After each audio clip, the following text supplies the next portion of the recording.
Welcome students. Today we will see this part 2nd of the reproductive health chapter from 12th class. In previous video we have seen about the definition by the WHO, that is World Health Organization. Again we have seen the different type of problems which was present in our society. Okay. Now in this video we will see the next strategies to cover these problems. First thing is that ये जो strategies हम use करते हैं to create awareness. Okay, to create awareness, but कौन से areas में हमें awareness create करना है, जो लोगों के अंदर किस किस बारे में अवेयरनेस प्रोड्यूस करना है, ये इंपॉर्टेंट है. First thing that to create awareness about STDs. STDs मतलब क्या होता है? These are the sexually transmitted diseases. Okay, so due to little knowledge of personal hygiene and hygiene of reproductive organs, These STDs are common in our countries. अभी तक लोगों को ये पता ही नहीं है, बहुत सारे लोगों को, कि STDs के अंदर AIDS, gonorrhoea, syphilis, hepatitis B, these type of diseases are included. ये जो डिसीजेस है वो प्रॉपरली पर्सनल हाइजीन नहीं लेने की वजह से होते हैं, सेक्सुअली ट्रांसमिटेड डिसीजेस हैं, और ये अवेयरनेस अभी हमें लोगों के अंदर करना बहुत इंपॉर्टेंट है. Okay, so this is about the one strategy we have to do this. Second thing, that to create awareness about availability of contraceptives. So availability of contraceptives बहुत ही important है, क्योंकि अभी भी लोगों के अंदर जितने अमाउंट में इसकी कॉन्ट्रासेप्टिव्स की जो अवेलेबिलिटी है होनी चाहिए वो अभी तक नहीं होती है.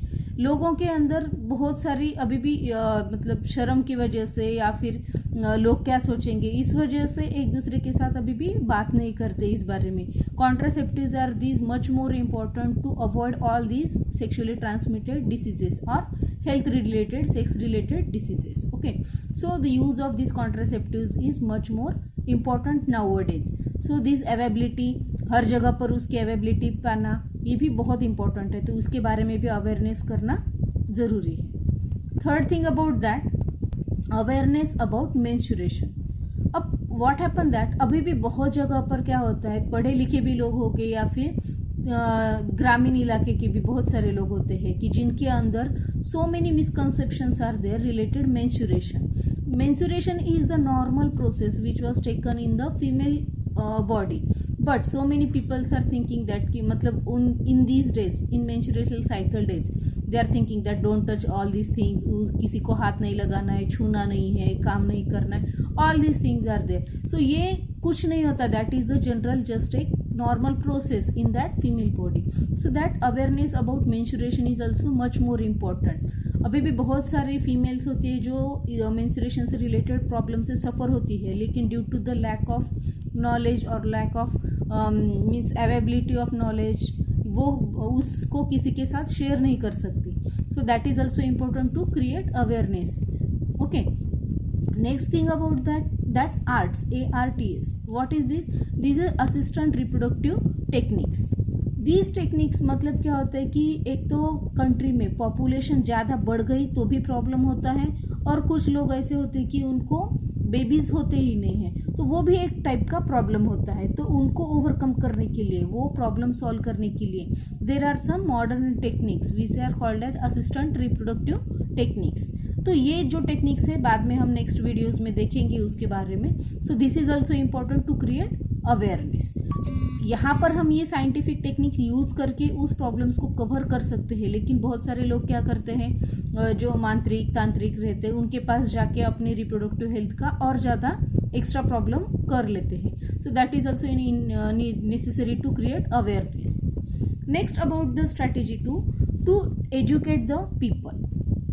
जो लोग होते हैं उनके अंदर क्या होता है, ये एजुकेशन देना बहुत इंपॉर्टेंट होता है. And who is doing this work? Government and some non government organisations are also helping to educate the peoples. How they are educating? Government, some non-government organizations, NGOs, some peoples, volunteers are planning some plays, or they are doing some poems or organizing some competitions, and according to there are some camps or workshops, and in this they are giving the information about this sex education or the means information about these all related problems to how to overcome that. तो ये जो non government और government ये जो चलाते हैं, इसकी वजह से क्या होता है, बहुत सारे लोगों के अंदर इसके बारे में जानकारी चली जाती है, जो कि बहुत अच्छी बात होती है। Next thing that to educate the people to sex education in school syllabus. यहाँ पे क्या होता है कि जो छोटे बच्चे हैं या फिर बचपन से अगर बच्चों को सेक्स एजुकेशन दिया, उनके सिलेबस में अगर ये बातें पढ़ाई, हम जैसे normally digestive system, then breathing system, ये जो या ब्लड सर्कुलेटरी सिस्टम नॉर्मली पढ़ाते हैं, उसी टाइप में सेक्स एजुकेशन से रिलेटेड सेक्स रिलेटेड जो सिस्टम्स होती है, रिप्रोडक्टिव सिस्टम्स, वो भी हमें पढ़ाना इम्पोर्टेंट है। बहुत सारी जगह पर क्या होता है कि वो पढ़ाने के लिए कुछ कॉन्सेप्ट्स मिस किए जाते हैं, उसके अंदर बताए नहीं जाते, and this is also one problem. So why it is necessary in school syllabus, because अगर बच्चों को बचपन से ही अगर ये बातें सभी क्लियर हो गई तो क्या होगा कि जो प्रॉब्लम्स बाद में उनको लाइफ में फेस करना है due to lack of knowledge, ये नहीं होती। नहीं तो बच्चों के मतलब लैक ऑफ नॉलेज की वजह से बहुत सारे प्रॉब्लम्स क्रिएट होने के चांसेस होते हैं। So it is important and that is the need of today's time. Okay, so sex education in school syllabus is also necessary. Third thing is that to educate the peoples through the audios, videos, print media, ये भी important है।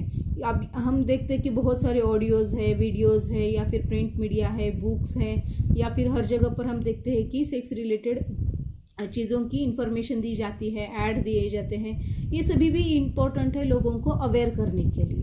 Okay, so this is one strategy to educate the peoples. Next thing about that, marriageable age. अब ये जो marriageable age है वो क्या होता है कि अभी हमने देखा है कि अब कुछ सालों से तो कम हो गया है मतलब मैरिजेबल एज का जो बचपन चाइल्ड मैरिज थे वो कम हो गए, लेकिन बहुत सारे अभी भी ये लोग हैं या फिर गांव है जहाँ पर चाइल्ड मैरिजेस किए जाते हैं। सो यहाँ पर जो गर्ल्स की एज होती है वो 18 ईयर्स है और बॉयज की जो एज है वो 20 ईयर्स है फॉर द मैरिज। तो ये जितनी लेट हो गए, मतलब ये जो प्रॉपर है, इससे पहले मैरिजेस नहीं होने चाहिए, जिसकी वजह से क्या होगा, पॉपुलेशन कंट्रोल भी हो जाएगा और जो मदर एंड फादर है उनकी हेल्थ के लिए भी केयर की जा सकती है। तो ये जो मैरिजेबल एज है वो इंक्रीज होना चाहिए, ये ज़रूरी है।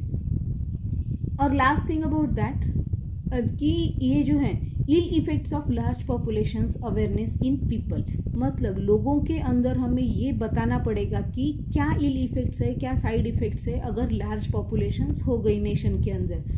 बहुत सारे प्रॉब्लम्स क्रिएट होते हैं जो कि ज़्यादा पॉपुलेशन की वजह से होते हैं, और ये अगर हमने हर एक लोगों के पास पहुंचा दिया तो क्या होता है, शायद ये कम हो सकते हैं कुछ इससे related problems. Okay, so these all the strategies are there which was means done by the government to avoid the reproductive health. Okay, so students, this is about the reproductive health introduction. In next videos we will see some another point related with reproductive health. Thank you.